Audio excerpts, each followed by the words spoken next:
Good morning, church. I'm so glad you joined us for worship this morning. My name's Tim Drury. I'm one of the pastors here.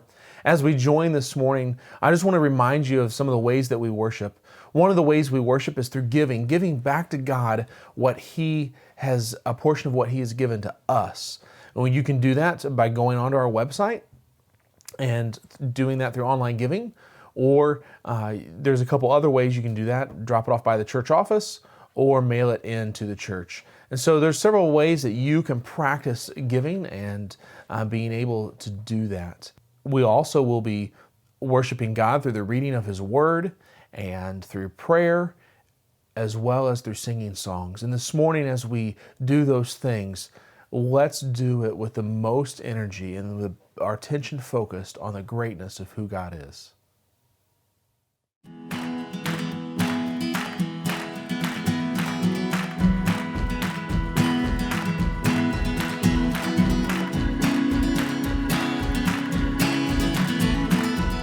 Everybody's trials and temptations. Everybody knows heartbreak, isolation. But we can lay our burdens down. Lay our burdens down. What a friend we have in Jesus. East to west, my sins are gone, and I see grace on every horizon, and forever and ever His heart is my home.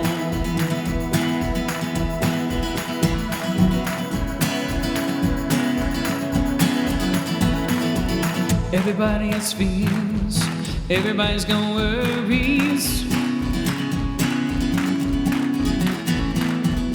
Everybody knows sorrow, devastation. But we can lay our burdens down. Lay our burdens down.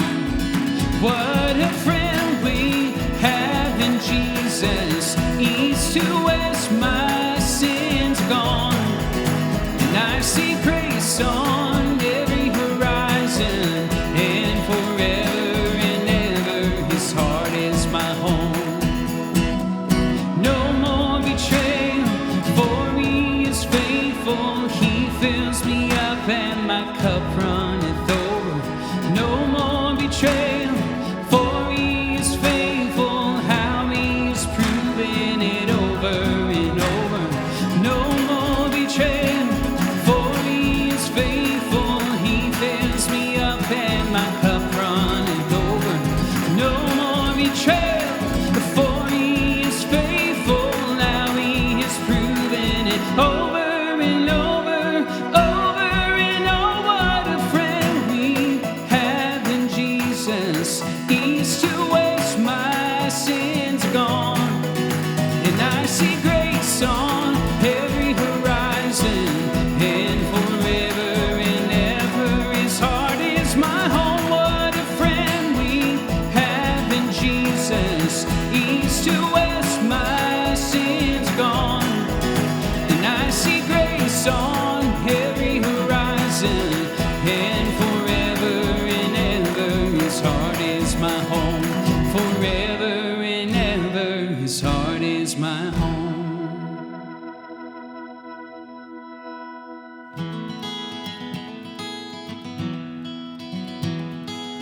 When the sea is calm and all is right, when I feel Your favor flood my life, even in the good I'll follow You. Even in the good I'll follow You. When the boat is tossed upon the waves, when I wonder if He'll keep me safe, even in the storms I'll follow You. Even in the storms I'll follow You. And I believe everything that You say You are. I believe and I've seen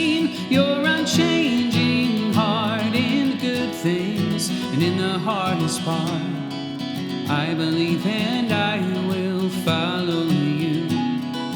I believe and I will follow you.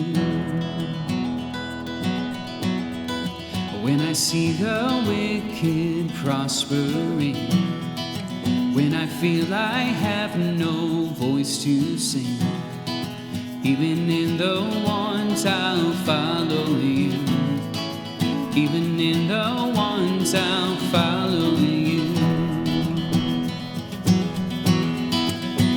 And I believe everything that you say you are. I believe and I've seen your unchanging heart in the good things and in the hardest part.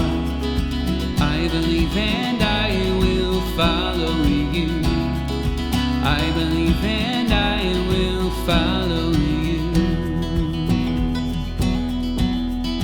When I find myself so far from home, and you lead me somewhere that I don't want to go, even in my death I'll follow you. Even in my death I'll follow you. And when I come to end this race I've run, and I receive the prize that Christ has won, I will be with you in paradise. Oh, I will be with you in paradise.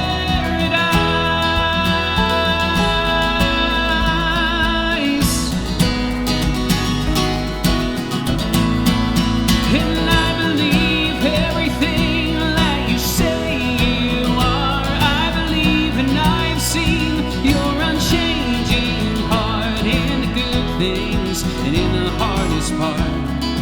I believe and I will follow you. I believe and I will follow you. And I believe everything that you say you are. I believe and I have seen your unchanging heart in the good things and in the hardest part.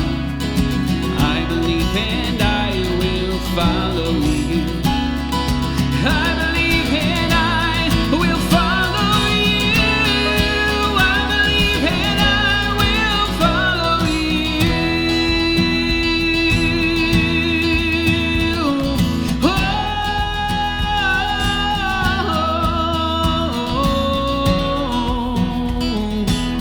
Oh, yes I will.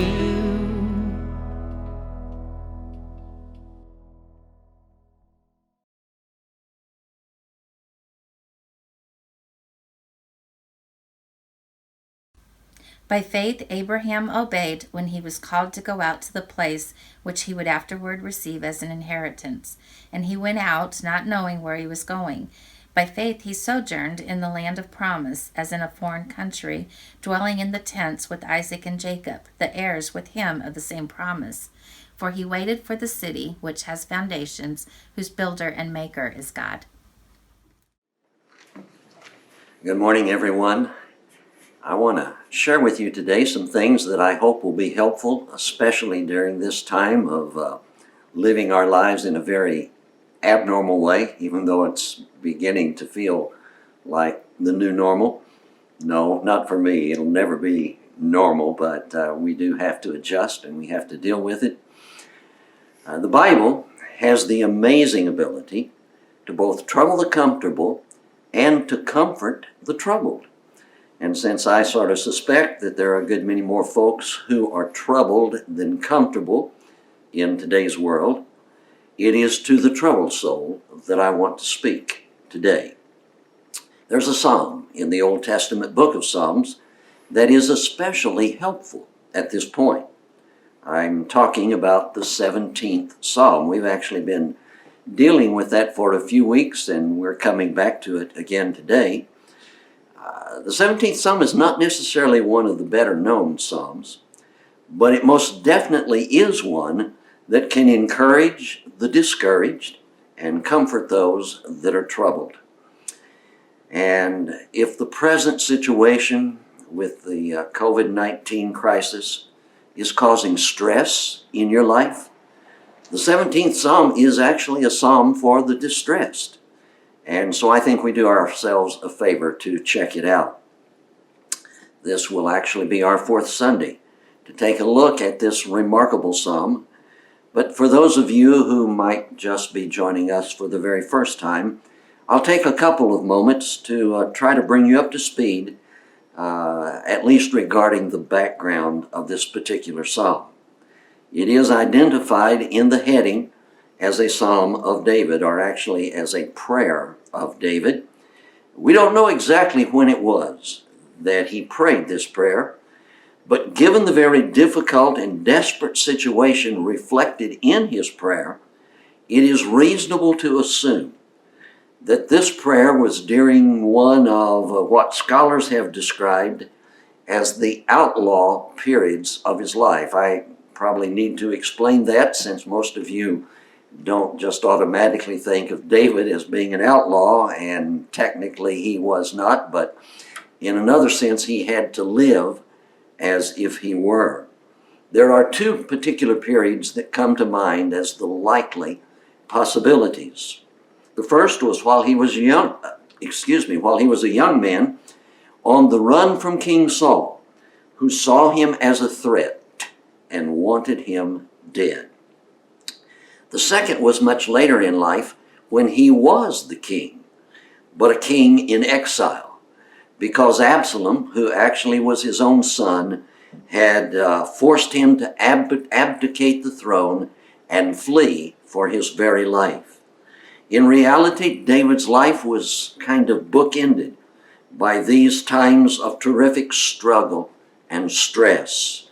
So whichever time it might have been that occasioned the writing of this particular prayer that we identify as the 17th Psalm, it was obviously a time of great trial and testing in his life. It was likely that he was holed up in a cave somewhere along with a small band of men who would have been with him on either of those two occasions. What we know for certain is this: he was surrounded by deadly enemies. Verse 9, and again in verse 11 of the 17th Psalm, we see that. They were enemies who would show no mercy. Verse 10 says, they closed their heart to pity. They were enemies who were determined to bring an end to his life. Verse 11 says that they set their eyes to cast us to the ground. And verse 12 describes them as being like hungry lions, eager to tear into the flesh of their prey. For David, as one on the run, it had been a time of severe hardship already, and now he literally is at the end of his rope. His very life is in peril. His life has been reduced to that of a fugitive. Humanly speaking, there seems to be no way of escape from his predicament. So what's he to do? He does the same thing that soldiers often do when they find themselves in a foxhole. He does the same thing that people do sometimes when they're between a rock and a hard place. He does exactly what most people do when they run out of human solutions. He prays. But this is no ordinary prayer. In fact, it is in many ways a most remarkable prayer. For 3,000 years, people have been drawing strength from reading the prayer that David prayed on this occasion. For 3,000 years, this prayer has been, in some sense, a prototype for how to pray when in distress. Undoubtedly, it's one of the reasons that God chose to include it in the Scriptures. Now, as we have been these last few weeks working our way through this psalm, we've already discovered that it can essentially be broken down into 4 segments. In the first segment, verses 1 through 4, David's prayer is basically this: hear me.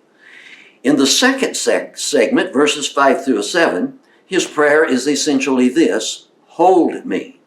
And in the third segment, verses 8 through 12, his prayer is anchored by this plea: hide me. We've previously talked about those 3 elements of David's prayer: a prayer of obvious desperation. And now today we come to the fourth element of his heart cry to God.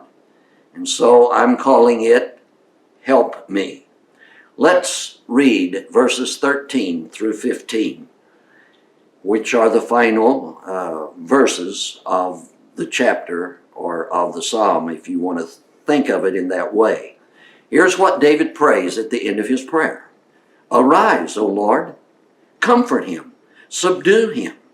Deliver my soul from the wicked by your sword, from men by your hand, O Lord, from men of the world whose portion is in this life. You fill their womb with treasure. They are satisfied with children, and they leave their abundance to their infants. As for me, I shall behold your face in righteousness.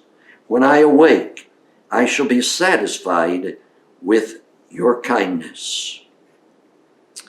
This fourth segment of David's prayer is the culmination of everything that he has prayed up to this point in the 17th Psalm. And so what we see is that he moves from help me, to hold me, to hide me, to help me. From a human perspective, David's enemies appear to have the upper hand. And their battle plan seems to be one of take no prisoners. They have their hearts set on ending his life once and for all. And David just sort of seems to know intuitively that he cannot extricate himself from the jeopardy in which he now finds himself. So, in abandonment to human solutions that he could devise with his own wit and ingenuity, he calls upon the Lord for help. His new battle plan to deal with the enemy is to turn from self-confidence to God-confidence. So, as we just read a moment ago, his prayer is, arise, O Lord, exclamation point. Confront him, subdue him, exclamation point. In effect, what David prays is this: Lord, I've done all that I can do. I've run as far as I can run. I'm now at the end of my rope, and I can do no more to escape my enemies. So, Lord, help. This is a prayer of SOS to the Lord. He is in effect saying, Lord, you are going to have to rise up and confront and subdue those who are coming against me. Now, there are a few things that we need to notice about this portion of David's prayer.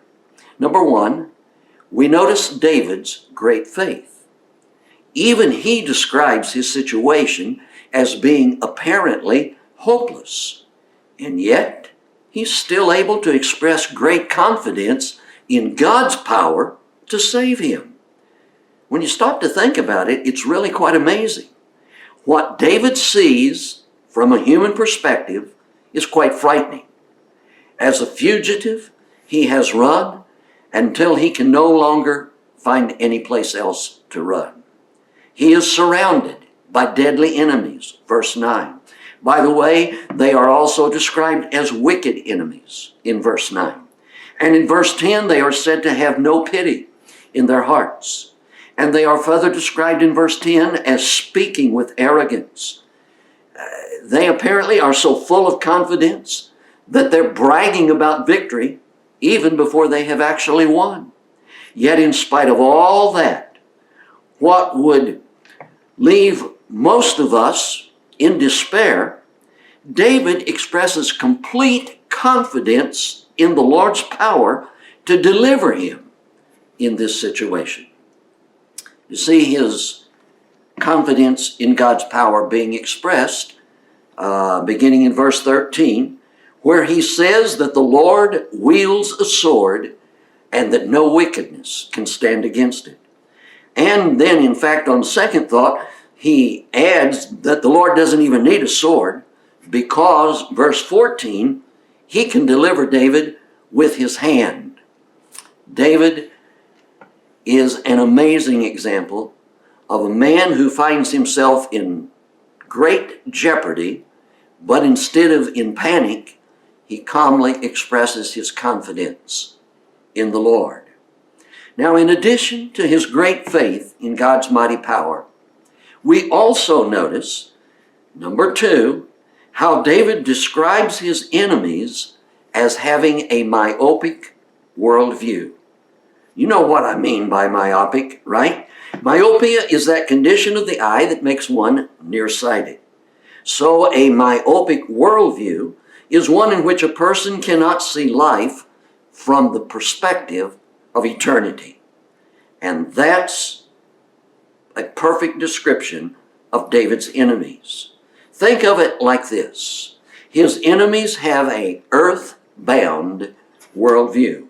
In other words, their entire frame of reference about life concerns the here and now without a thought regarding the hereafter. Notice how David describes them in verse 14. He says they have their portion in this life. And then in the rest of the verse, he goes on to describe exactly what this myopic view of life really looks like. You fill their womb with treasure, they are satisfied with children, and they leave their abundance to their infants. Let me break that down in 21st century terms. He says that their life is filled with treasure. In other words, they have everything they want, and then some. They're living what we might call the good life.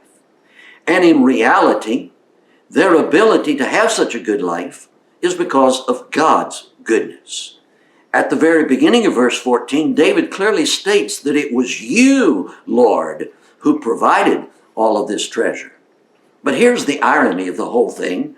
They have received these blessings from God, but they don't see beyond the earthly value of these blessings.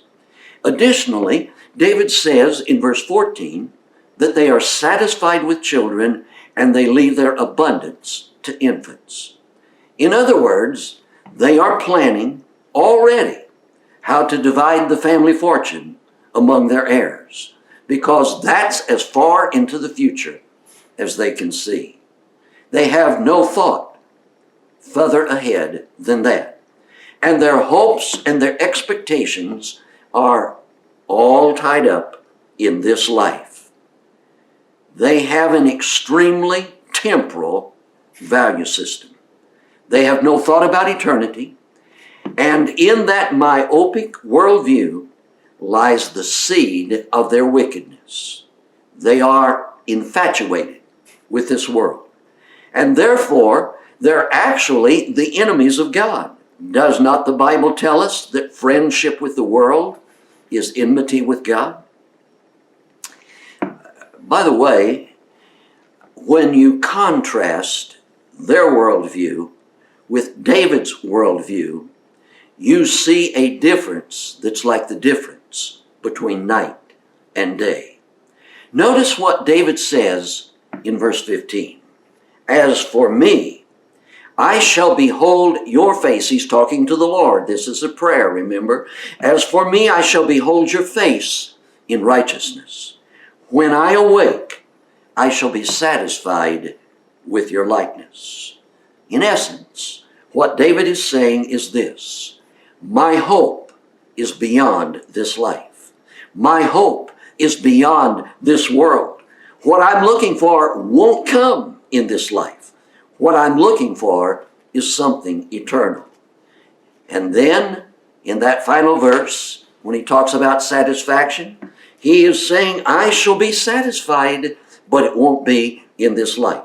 It will happen when I awake in your presence up in heaven.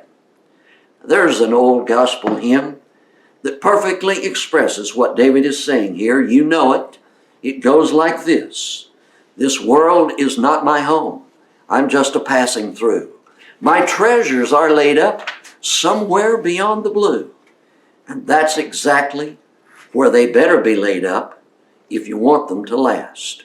Remember, Jesus said, do not lay up for yourselves treasures on earth, where moth and rust destroy, and where thieves break through and steal. But rather lay up for yourselves treasures in heaven, where neither moth nor rust destroys, and where thieves do not break in and steal. There are some who are rich in this life, but will be poor in heaven. And there are many who are rich in this life, but will not make heaven at all. That actually seems to be a better description of David's enemies here in the 17th Psalm. They're doing well in a temporal sense. They had all that their covetous hearts could desire. To put it in contemporary terms, they owned a second home as a place to retreat to. They wore designer clothes. Their women carried designer purses. They ate at the finest restaurants all of the time. And they always had the best seats at all of the sporting events. But despite all of their opulence, or perhaps because of it, they had an extremely myopic view of life. Eternity was not even on their radar. David's perspective, on the other hand, was 180 degrees in the opposite direction. He was looking for something beyond this life.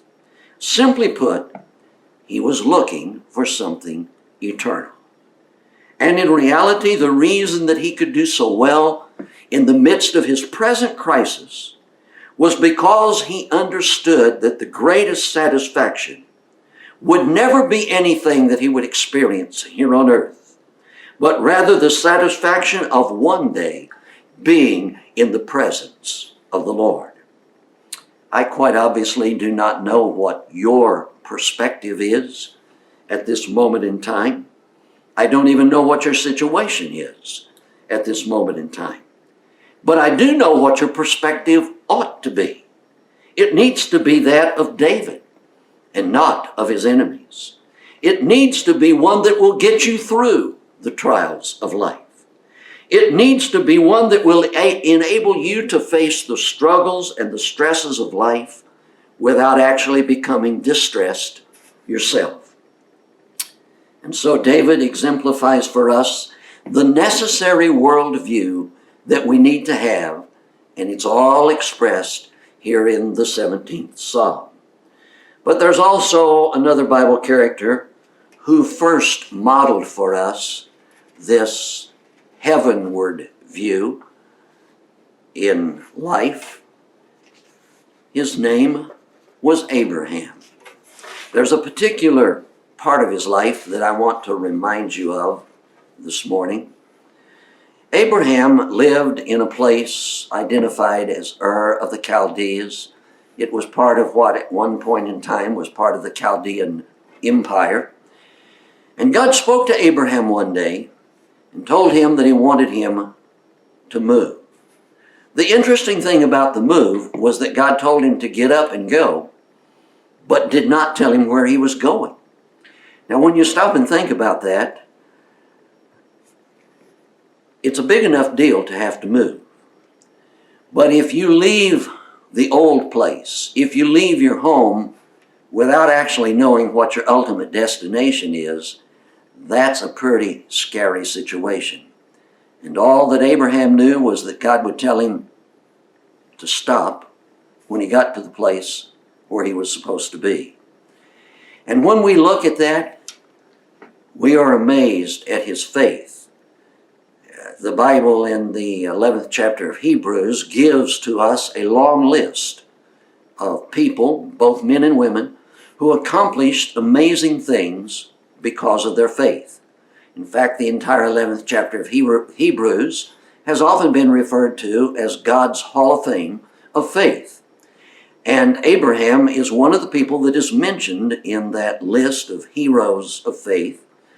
And the one thing about his life that is specifically mentioned is this time when he left his home and his family, except for his nuclear family, and starts out on this journey which turns out to be well over 500 miles by the time he gets to his destination. And we look at all of that and we say, how in the world was he able to do it? Well, that same text answers the question for us. Listen to the words of Holy Scripture concerning Abraham. For he was looking forward to the city that has foundations, whose designer and builder is God. Even though he had to go to a new place to live, his focus was really not on that earthly place, but on that ultimate heavenly place. And men and women, young people, I want to say to you this morning, you can walk by faith and trust God with your future when your eyes are firmly fixed on the hereafter rather than on the here and now. When, like Abraham, you are able to trust God in the here and now because you've already got your eyes fixed on the hereafter, then you will be able to walk by faith. Let me share with you a story that perfectly illustrates what I'm talking about, and then I'm done. A little over a century ago now, Teddy Roosevelt was the President of the United States, and he had been on one of his famous hunting trips to Africa. In those days, of course, no one could fly from Europe or Africa to the United States, and so he traveled by ship, and on his return trip, among the other passengers was a man who had grown, if not elderly, at least pretty mature. He had been a missionary his entire adult life in a primitive African country. And while there, he had faced many hardships, among which was the loss of his wife to death and of his only child to death. And now he's coming back to the United States to live out the final years of his life. When the ship arrives in the harbor in New York, because Teddy Roosevelt was one of the passengers on the ship, there was, just at the end of the gangplank where the passengers walked off the ship, a band playing Hail to the Chief. It was quite an awesome scene, impressive, as the President of the United States was being honored. But in that same moment, that little missionary made his way down the gangplank, and not a single person was there to greet him. That night, in a hotel room in New York City, as was his custom, he knelt beside his bed to pray. And as he began to pray, his prayer went something like this: Dear Lord, I've given my entire life to serve you. While serving in Africa, I have lost a wife and a child. I've given up much, and now I've come home. And while the President of the United States was royally greeted, there was not one person to welcome me home. The missionary later testified that in the stillness of the hotel room that night, it was as if God said to his heart, Son, you're not home yet. Men and women, I'm telling you that no matter what you go through in this life, no matter how difficult the hardships may be, no matter what the stress may be from one day to the next, sometimes physical, sometimes financial, sometimes in ways that are almost beyond description. Remember this, if you are a believer. If you're a child of God because you've been saved by His amazing grace and you've trusted Jesus plus nothing else for your eternal life, then remember this, you're not home yet. David remembered that. He knew that. He understood that. He embraced that. And he understood as he prayed, probably there in a cave, not knowing what would happen next, that if God chose to save his life, then well and good. But if God chose not to save his physical life, well and good anyway. It simply meant that he graduated to glory a little sooner. May God help you, each one of you, in these days filled with all kinds of new situations, difficult situations, uncertainties, and stressful circumstances. May God help you to look to Him, to trust Him, and to keep your eyes focused on eternity when there is so much around you that is clamoring for your attention and in the end will distract you from looking to the Lord, who is the author and the finisher of our faith. Let's pray. Father, how glad we are that you have given to us in your word promises that are true, that we can count on. We thank you for all that you have said to us about prayer, how that you both hear and answer prayer. We thank you for the abiding presence of the Holy Spirit that makes Jesus real to us every single day of our lives. And I would want to take this moment to simply pray for those that are listening, that you might meet them at the place of their need. Their need may be very different from that of their neighbor or even of their spouse. But whatever that need may be at this moment, oh God, how I pray that you would encourage their heart, that you would take their eyes off of the storms of life that are swirling about them and cause them to gaze steadfastly into the eyes of Jesus, who wants to meet them at the place of their need. May they be encouraged, may their spirit be buoyed up, and may they go forth from this day forward walking in a victory that is not even natural, but supernatural, because of that peace of God that surpasses human understanding. And I ask all of this now in the mighty name of Jesus, our Lord and Savior. Amen. God bless you.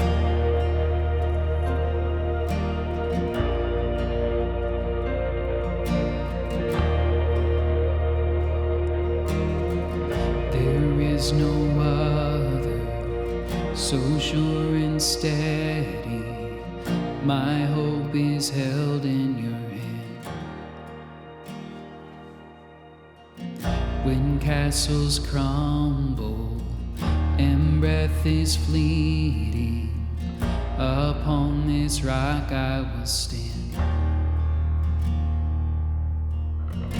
Upon this rock I will stand. Glory, glory, we have no other King but Jesus, Lord of all. Raise the anthem, our loudest praises ring. We crown him Lord of all.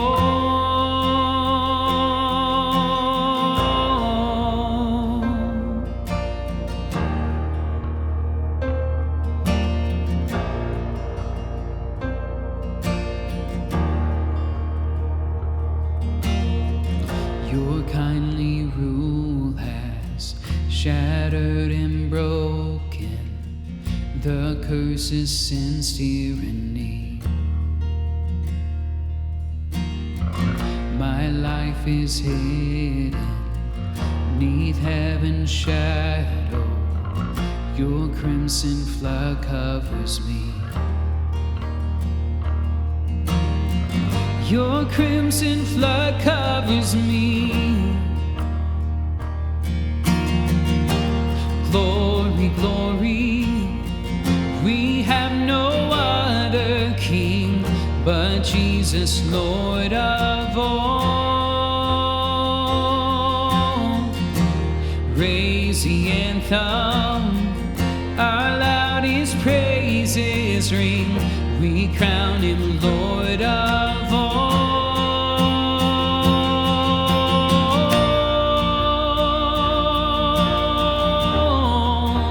Crown him Lord, the Lord of all, the Lord of all.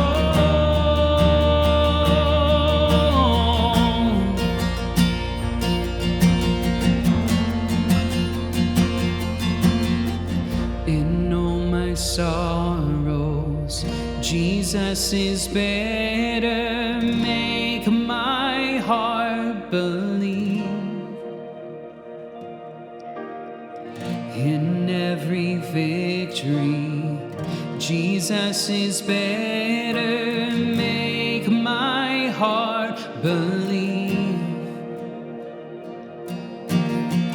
Than any comfort, Jesus is better, make my heart believe. More than all riches, Jesus is better, make my heart believe. Yeah, our souls declaring Jesus is better, make my heart believe. Our song eternal, Jesus is better, make my heart believe. Glory, glory, we have no other King but Jesus, Lord of all. Glory, glory, we have no other King but Jesus, Lord of all. Raising anthem, our loudest praises ring, we crown him Lord of all. We crown him Lord of all.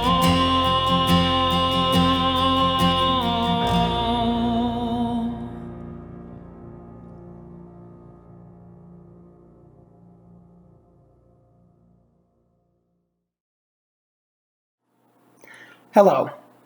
The Pastor Search Committee would like to give an update on our recent progress. As we mentioned in our last update, the position would be posted, and it has, and we have begun to receive resumes. If you're interested, there is a link to the job posting on our website, fbcbethalto.org. Who are we looking for as our next senior pastor? Well, we are seeking a visionary leader, one who will accomplish our goal of reaching our community with the gospel, also one who will help us grow as followers of Jesus Christ. And as followers of Jesus Christ, we are to seek and trust him in all that we do. So to that end, we have updated our prayer guide, and it is posted on the FBC Bethalto Family Facebook group. And as always, if you have any questions or comments, please reach out to anyone on the committee, and we'd be glad to help. Thank you. Pastor Gary just talked about Psalm 17. And I'm so encouraged by Psalm 17 because it reminds me that God is fiercely looking out after his children. He's protecting his children. He is looking over them, and he cares deeply about each one of them. And so you and I can take that to heart this week and be reminded that God delights in us and that he cares for us. If you have questions about what we talked about today, or just have spiritual questions in general, one of our pastors would love to talk with you. And so would you go to our church website, and on the homepage, as you scroll toward the bottom, there's a section called Talk to the Pastor. Fill that out, and a pastor will follow up with you this week. We'd love to be able to talk with you and help answer your questions. Church, thanks for joining us this week. Reach out to somebody, let them know you care, and we'll be praying for you. We'll see you next week. God bless.